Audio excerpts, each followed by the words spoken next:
Republik Indonesia yang hadir, para menteri koordinator, para menteri, kepala badan, serta anggota Kabinet Merah Putih yang hadir, Menko Pembangunan Manusia dan Kebudayaan, Profesor Pratikno yang saya hormati, Menteri Keuangan, Saudari Dr. Sri Mulyani Indrawati. Belum profesor? Belum. Ini kok saya dapat intel beliau ulang tahun hari ini.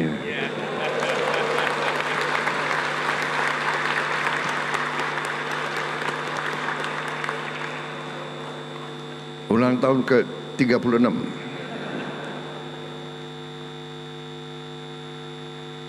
Kita harus belajar ilmunya apa ini bisa.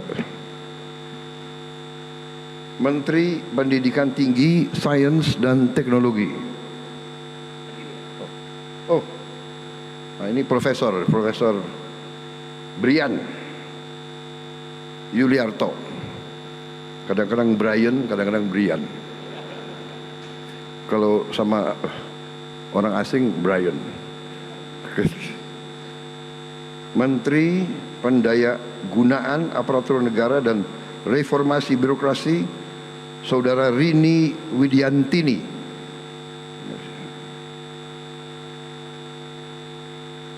Kepala Badan Riset dan Inovasi Nasional, Saudara Laksana Tri Handoko. Saudara Sekretaris Kabinet Republik Indonesia, Letnan Kolonel Infanteri Teddy Indra Wijaya. Oh, ada. Yang saya hormati Gubernur DKI Jakarta, Saudara Pramono Anung, para senior yang hadir, Jenderal Hendro Priyono, Bapak Khairul Tanjung, Yang Mulia Duta Besar Belanda untuk Indonesia, Saudara Mark Gerritsen. Masih bisa Belanda-Belanda dikit lah. Direktur Utama Rumah Sakit Pusat Otak Nasional, Mahar Marjono, Saudari Dr. Adin Nur Hasanah. Profesor.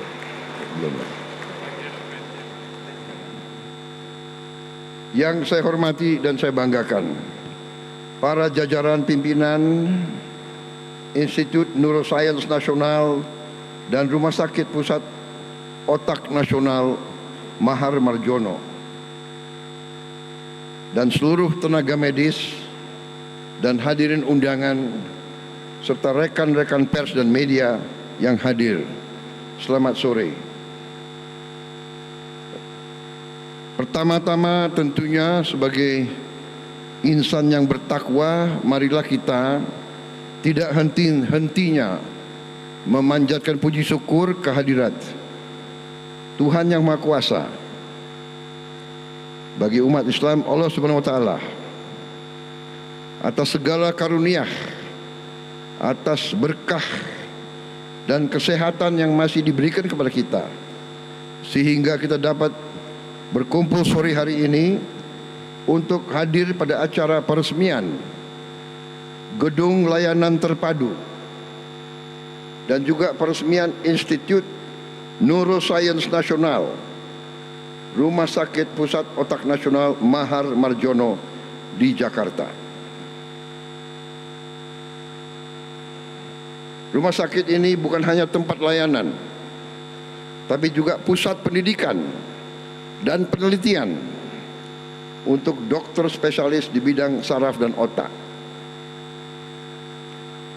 Saya punya suatu kebanggaan khusus karena kebetulan saya sempat kenal dengan Profesor Dr. Mahar Marjono. Saya sempat jadi pasien sebentar lah. Namanya tentara, pernah kecelakaan beberapa kali, jadi sempat otak saya pun diperiksa oleh beliau, diketok-ketok di sini dan di sana. Saya kenal Profesor Mahar Marjono, dan waktu itu saya ingin katakan kepada generasi penerus, Profesor Mahar Marjono waktu mudanya adalah pejuang, ikut angkat senjata. Karena dulu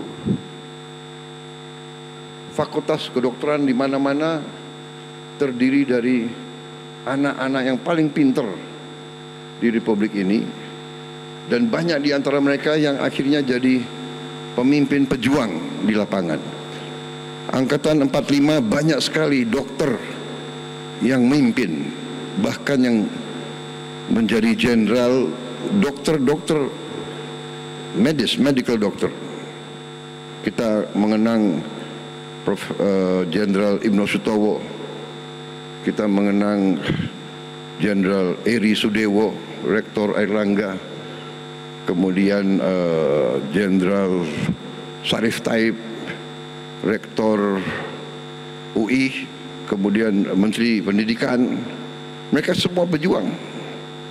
Mahar Marjono juga sangat terkenal, dan juga beliau Rektor UI, dan sangat terkenal kalau mahasiswa UI nakal-nakal, demo-demo lawan pemerintah, tentara mau nangkep masuk ke kampus, yang berdiri di pintu gerbang adalah Profesor Mahar Marjono.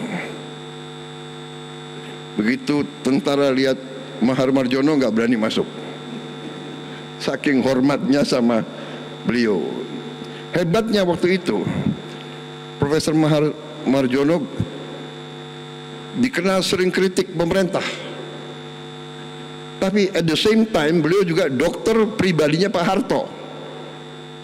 Itulah seni ya zaman itu, bagaimana bisa berperan. Saya sebagai tokoh intelektual, tapi saya sebagai dokter. Jadi saya ingat sekali tentang ini, makanya saya terkesan, dan saya hari ini sangat bangga. Saya tadi keliling, saya melihat rumah sakit ini sekarang sudah secara fisik dan secara alat dan secara spesialis ahli-ahli, saya sudah melihat tidak kalah dengan rumah sakit yang terbaik di luar negeri. Saya kadang-kadang bangsa Indonesia ini mungkin sisa dari nggak tahu apa ya, kita punya sifat mungkin rendah diri, kadang-kadang tidak menghargai prestasi bangsa kita sendiri. Hari ini saya bangga dengan prestasi saudara-saudara sekalian. Saya harus menyampaikan apresiasi kepada Menteri Kesehatan dan jajarannya, ya, keberhasilan saudara-saudara untuk membangun fasilitas kesehatan yang bertaraf internasional. Kita masih menghadapi kendala, bangsa kita sangat besar, kekurangan dokter, kekurangan spesialis, kekurangan tenaga paramedis terjadi di seluruh dunia. Kita rebutan, Eropa, Amerika, kekurangan dokter, kekurangan tenaga medis. Jadi kita harus bekerja keras, kita harus menggunakan segala kemampuan kita untuk mencapai cita-cita kita, yaitu kesehatan yang terbaik pelayanannya untuk seluruh rakyat Indonesia. Karena kesehatan dan pendidikan adalah bagian dari kesejahteraan, dan kesejahteraan adalah hak seluruh rakyat Indonesia, termasuk yang paling miskin dan paling tinggal yang paling terpencil, berhak mendapat pelayanan kesehatan yang terbaik. Dan pendidikan dan kesehatan adalah wujud dari demokrasi yang sebenarnya. Negara yang berhasil dalam demokrasi, negara yang bisa memberi pendidikan terbaik dan pelayanan kesehatan yang terbaik. Pendidikan dan kesehatan adalah alat demokratisasi. Itu, saudara-saudara. Mengapa pemerintah, siapapun yang memerintah, siapapun wajib memperjuangkan pendidikan yang terbaik dan kesehatan yang terbaik, dan pendidikan yang terbaik dan kesehatan yang terbaik hanya bisa diwujudkan kalau tidak ada korupsi, kalau tidak ada manipulasi, kalau tidak ada kebocoran. Setiap rupiah yang membeli alat-alat yang terbaik di dunia harus sampai ke rakyat. Dan tidak boleh ada yang merasa di atas golongan lain. Saya terima kasih para dokter, para spesialis, para profesor, pengabdianmu, jerih payahmu, kesetiaanmu kepada negara dan bangsa. Mungkin kalau kau diiming-iming untuk keluar negeri, mungkin Anda juga bisa dapat gaji yang jauh lebih besar. Tapi saudara-saudara, terus berbakti kepada negara kita. Atas nama negara dan bangsa, saya ucapkan terima kasih kepada saudara. Saya menginginkan, karena saya dapat laporan kita kekurangan 70.000 dokter spesialis. 70.000. Kita harus segera mengejar itu. Hari ini saya dapat laporan kita menghasilkan dokter umum hanya 9.000 satu tahun. Oh, sudah 12.000. 12.000 satu tahun dokter umum. Dokter spesialis 2.700. Jadi kalau kita mengharapkan mengisi 70.000 dokter spesialis, kita harus nunggu 35 tahun. 35 tahun baru terisi 70.000 yang sekarang sudah nggak ada. Jadi kita harus berupaya. Kita harus berupaya dengan langkah-langkah yang tidak bisa langkah normatif. Mengejar pembangunan Indonesia, mengejar kesejahteraan Indonesia, tidak bisa business as usual, tidak bisa. We have to work harder. We have to do our best, saudara.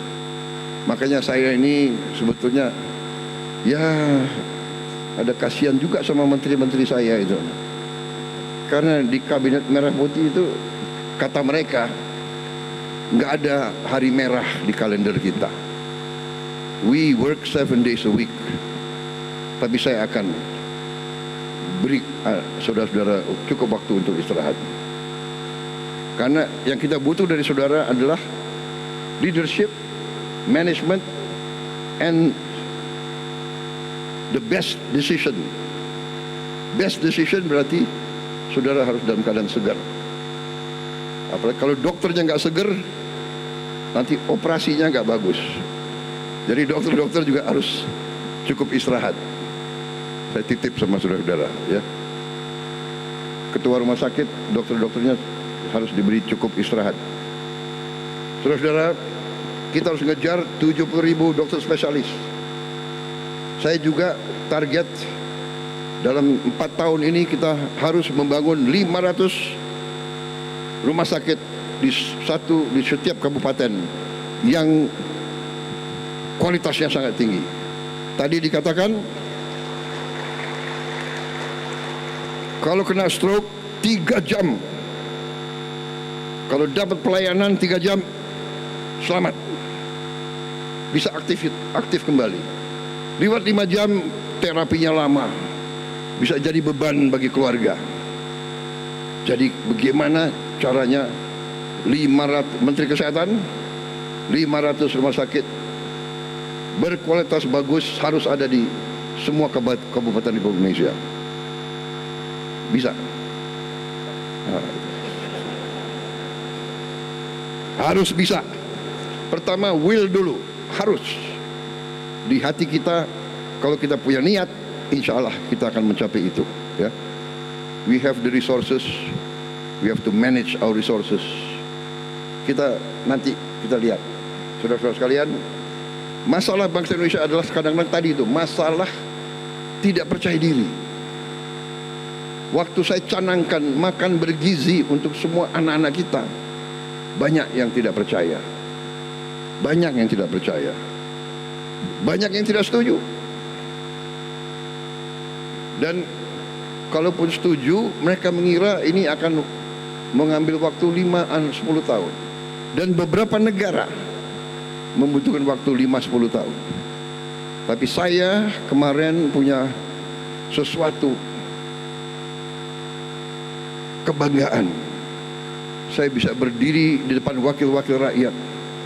Tanggal 15 Agustus saya melaporkan makan bergizi sekarang sudah sampai waktu itu ke 20.400.000 penerima manfaat waktu tanggal 15 Agustus. Tadi malam saya dapat laporan sudah melewati 21 juta. Jadi saya monitor tiap hari. Hari ini berapa? Hari ini berapa? Di mana ada masalah? Jadi saudara-saudara, we can do it. Kita juga sudah buktikan. Ya, beliau sudah bangun 30 rumah sakit. Tahun ini, tahun depan 30 lagi. Di akhir tahun depan kita akan bangun 66 rumah sakit. Dan rumah sakitnya harus di tempat yang terpencil, yang belum ada rumah sakit bagus. Di Tobelo, kan begitu kan? Anambas, Tali Abu. Ya. Saudara-saudara, saya terima kasih. Tahun ini kita juga akan buka 148 prodi, program studi 148 di 57 fakultas kedokteran, dan juga 125 prodi ini adalah untuk spesialis, dan sisanya 23 adalah prodi subspesialis. Tahun ini kita tambah 148 prodi, dan saya ingin menambah fakultas kedokteran. Fakultas kedokteran yang sekarang harus kita tambah jumlah mahasiswa dan jumlah lulusan, dan kita akan tambah fakultas kedokteran lagi. Target saya akan ada 30 fakultas kedokteran baru, insya Allah, untuk mengejar tadi 70.000 spesialis, dan dokter umum kekurangannya adalah 140.000. Kalau tidak ya kita tunggu 35 tahun. Saudara, terima kasih. Hari ini saya sangat bangga, rumah sakit yang sangat canggih, mampu sudah operasi tumor otak, mampu juga menghadapi Alzheimer, Parkinson's, mengatasi stroke, dan terapi untuk stroke dengan alat-alat yang paling baik, alat-alat robot dan alat-alat AI yang terbaik. Sekali lagi terima kasih. Ini bukti bahwa kita ingin kerja keras. Terima kasih Menteri Kesehatan, terima kasih Menteri Keuangan yang terus mendukung. Ya, kalau beliau nggak mendukung, nggak jadi.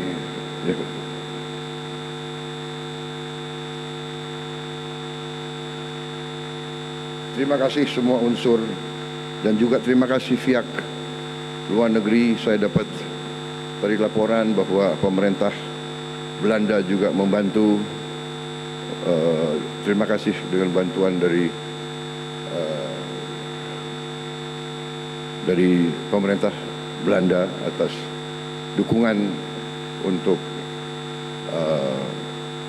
pembangunan Republik Indonesia. Saya kira demikian yang ingin saya sampaikan. Kita yakin bahwa rumah sakit ini, pusat penelitian ini bisa menjadi Center of Excellence. Saya juga sangat bangga, saya dapat laporan National Institute of Health dari Amerika Serikat juga punya perwakilan di rumah sakit ini. Mereka juga ikut dalam penelitian di sini. Jadi ini sesuatu yang kita patut kita bangga. Berarti kita mampu juga berbuat dengan tingkat dan standar yang terbaik di dunia. Terima kasih atas pertanyaan saudara. Terima kasih atas kehormatan saya diundang hari ini bisa melihat prestasi putra-putri bangsa Indonesia.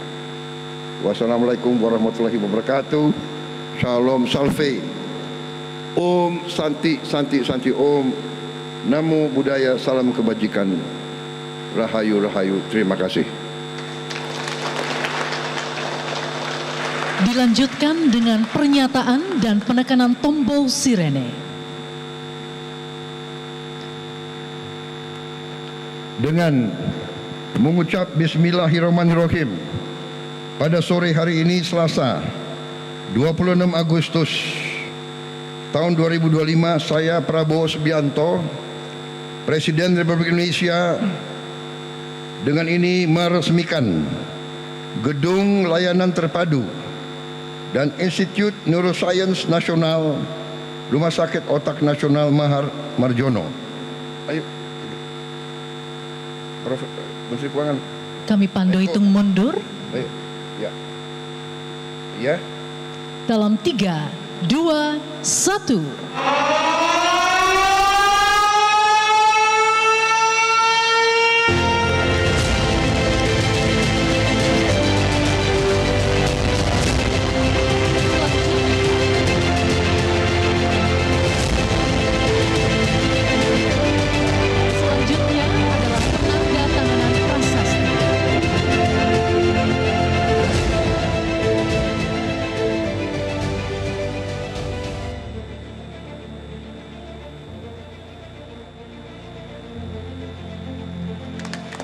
Dengan demikian, Gedung Layanan Terpadu dan Institut Neuroscience Nasional Rumah Sakit Pusat Otak Nasional Mahar Marjono Jakarta resmi dibuka.